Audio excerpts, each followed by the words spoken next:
Hello, everyone, and welcome to this edition of ADology. Today, we are joined by Deren Oshiro from the island of Hawaii. Deren, welcome to the podcast. Thanks for having me. Glad to be here. It's I still appreciate morning for me, so it's 9 a.m. exactly, and that's what I was about to say. I appreciate you making this work because I know there's a 6 hour difference, and I know it's like you said, 9 a.m. there, and I know it's difference in trying to coordinate this is for sure. And I know everybody's anxious to hear you, so. Yeah, thanks again for having me. Of course. To give you some background on Deren, Deren is a seasoned high school athletic administrator with over 25 years of experience, shaping student athlete programs in Hawaii. A graduate of Hawaii Baptist Academy, class of 1986, he currently serves as the Director of Athletics at Hawaiian Baptist Academy in Honolulu. He has held leadership roles within the Hawaii Interscholastic Athletic Directors Association, including serving as its president, and is currently finishing off a 3-year term on the board of directors marketing subcommittee, correct? As well as the That's board correct. of directors for Section 2, correct? Section 7. Section 7. Yeah. Sorry. I'm Section 2. Sorry about that. Under Deren's guidance, Hawaii Baptist Academy has expanded its athletic programs, enhanced participation and excellence, and navigated the unique landscape of island-based interscholastic athletics. All right, so Deren, let's start off with your journey. What led you into athletic administration and ultimately to become a director of athletics at the school that you graduated from? Well, I'll try to be as brief as possible. I originally was going to go into English and journalism. Had an epiphany in college, decided to change to health education and PE. Led me back to my alma mater. Long ago, I had started coaching as an assistant varsity coach for our girls team here while I was a junior in college, and I continued that as I started here as a teacher. So, as I mentioned earlier, it's my 35th year in education overall. After my 9th year of teaching, I was fortunate to get the athletic director position. So I'm now in my 26th year as our full-time AD, as our head AD here. So it's been a blessing, unexpected journey, but I've really enjoyed all of my time here at HBA. Absolutely, and I think you would agree with this. A lot of us feel that calling when we feel like we need to serve, right? And I think that's Sure. what really education-based athletics is about: is serving your student athletes at your school. So, let's talk about the unique landscape that you guys have in Hawaii. Obviously, no pun intended, but Hawaii has a unique landscape by geography and culture. How has that influenced your philosophy and approach as an athletic director? Well, I think you're correct. Our state is very unique. We have geographical challenges, just being an island state, as you can imagine. So we can't just schedule with teams our size across the state and just jump in a bus and go play them. We're basically limited to what's on our island for the most part. So our leagues, there are 5 leagues in Hawaii, and they're basically set up by state, by islands. So on Oahu, the most populated island, the island that I'm on, we're the only island that has 2 leagues, and one league is comprised completely of private schools, the other one public schools. The other 3 leagues in our state are basically set up by island. The Maui League actually has 1 high school on the island of Molokai, 1 on the island of Lanai, and all the rest are on Maui, which most people have heard of. But the big island of Hawaii, all their schools are on their island, and Kauai, all schools are on their island. And they're all a mix of public and private school leagues. So scheduling is a challenge, and a lot of the schools will only play off island if they're fortunate enough to be able to travel in preseason, or if they're fortunate enough to make the state championships. So, but with that, just kind of the overriding spirit of aloha, I guess you could say.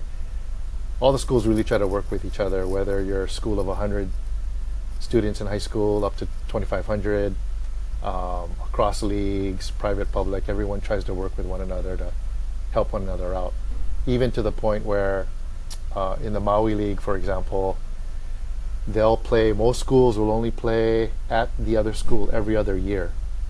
And so a lot of times what they'll do is when they host, they'll play Friday, Saturday with the team sleeping over in their gym. Oh, And wow. then the following year, the other school will return the favor because there's a ferry ride involved and the expense. So, things that probably folks in the continental United States aren't familiar with, but just part of life here in terms of athletics. That's awesome, right? And you mentioned the ferry ride that some schools have to take and budget, right? We talk a little bit about budget. We talk about, rotating that every year.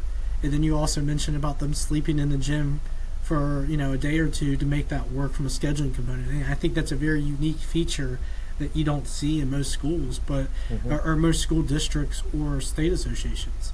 I think the other part of that is too, and it speaks to your leadership and your growth mindset is, excuse me, you've seen tremendous growth and evolution in the athletic programs and activities you offer at Hawaii Baptist.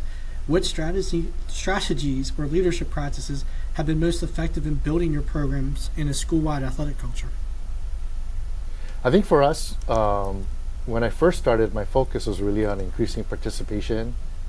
And then along with that, there's always that balance between participation and competition, right?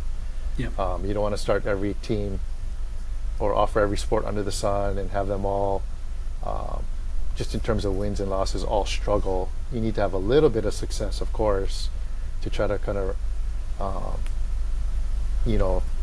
increase school spirit. Yeah, for sure. So it's kind of a two-pronged goal, I guess you could say: increase participation and also improve our level of competitiveness. When I started in 2000, roughly about 37 or 8% of our student body participated in sports. Today we're up to about 70, sometimes as high as 74% of our student body that participates in at least one sport. And of that group of participants, 30 to 35% play multiple sports. So that's been a focus of mine too.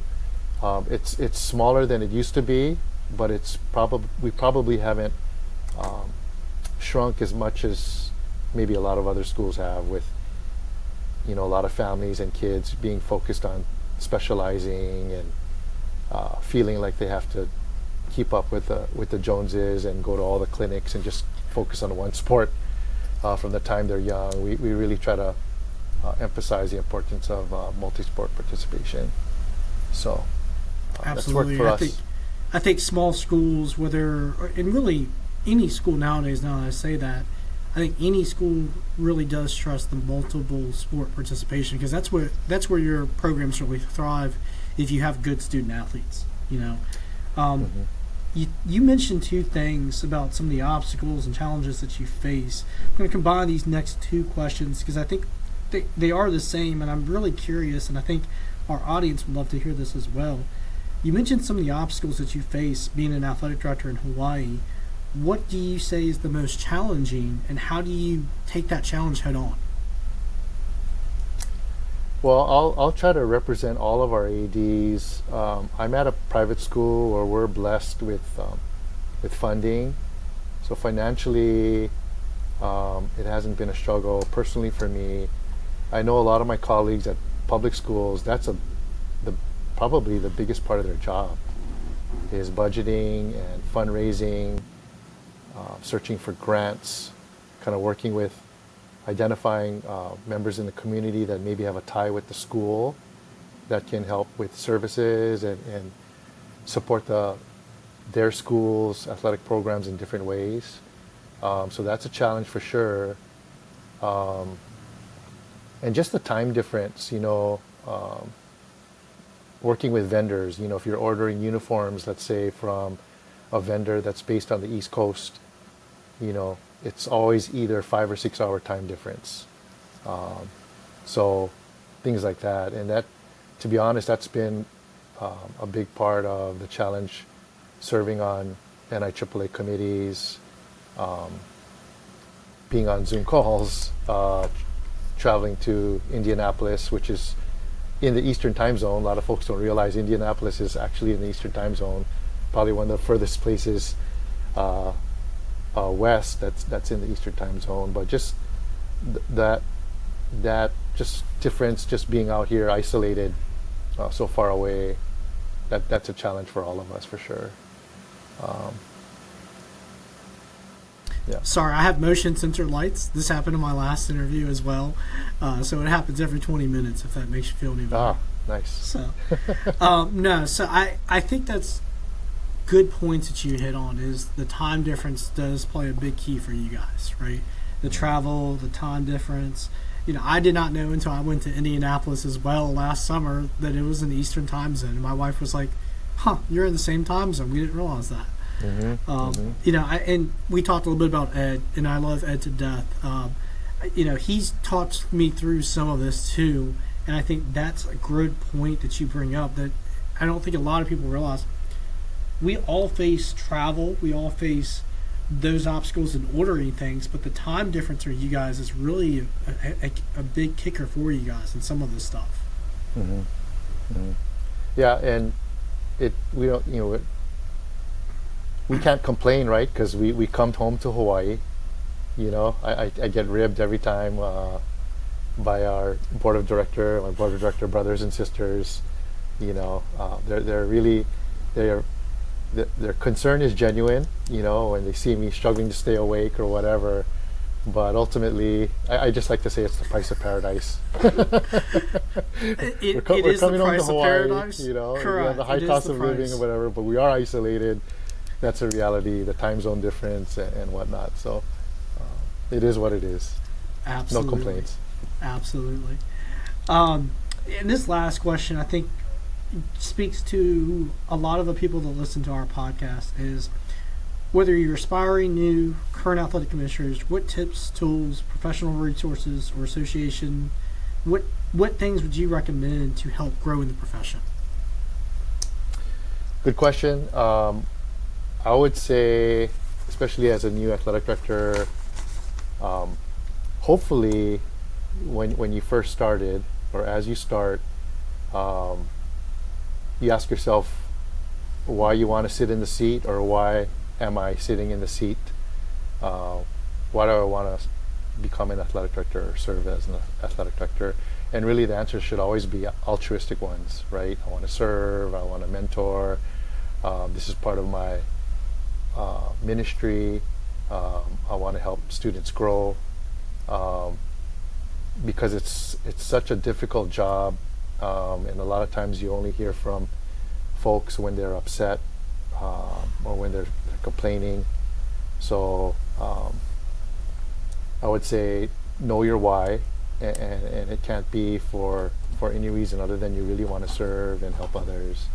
But also, as you get started, I would say it's important to get started on your certification journey with the NIAAA too. So starting with the 500 level LTI classes, that kind of gives a good foundation, I think, for any young athletic administrator, and then kind of just continuing that certification path and focusing on professional development.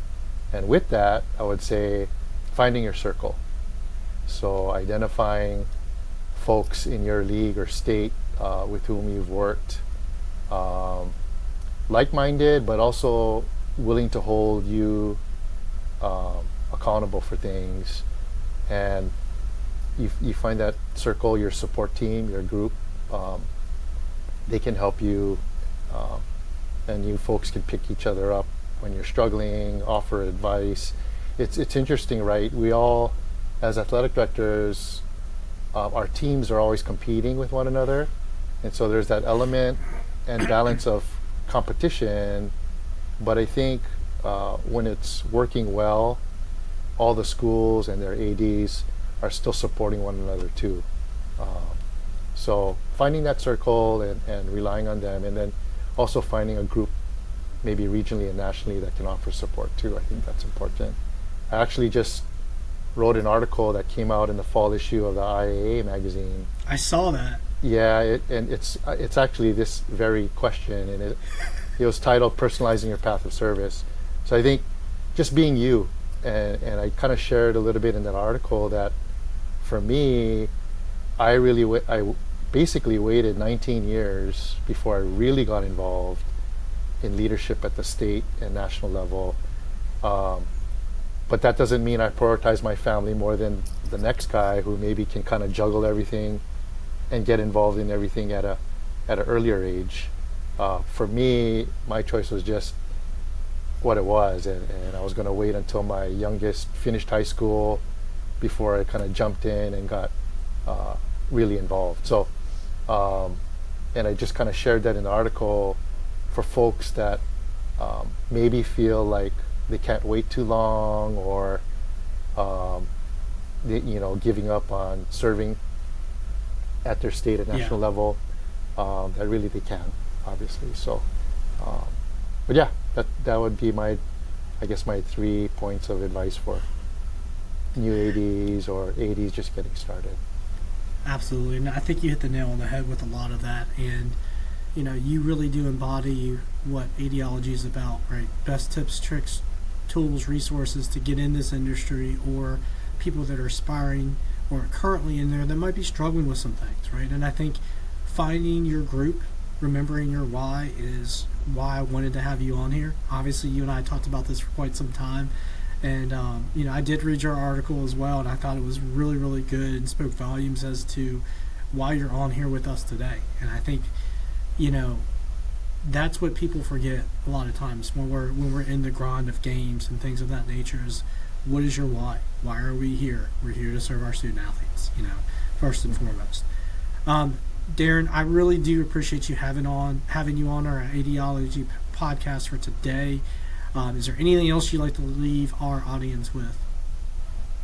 No, other than any athletic administrators out there listening, if you've never been to a national conference, find a way to get there. I have yet to meet an AD who, upon attending his or her first conference, hasn't come away feeling like they have to try to get there every year or as often as they can. There's so much that you can avail yourselves of in the way of professional development and networking, just all that goes on. So if you're kind of on the fence, I know expense can be an issue, but if you can just find a way to get to one, you'll be hooked.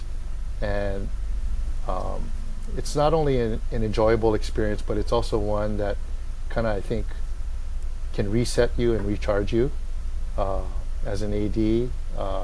It's just invaluable. All the motivation and mentoring and education that you receive there. So, I would just say if you can, get to one. This year we're in Tampa in a few weeks. Next year we'll be in Phoenix. So just a plug for the NIAAA and our conference. Absolutely. And Deren, again, appreciate the time. Thank you for being on ADology, and mahalo, correct? Mahalo. Aloha and mahalo. Awesome. Again, Deren, thank you for being on today. Thank you so much.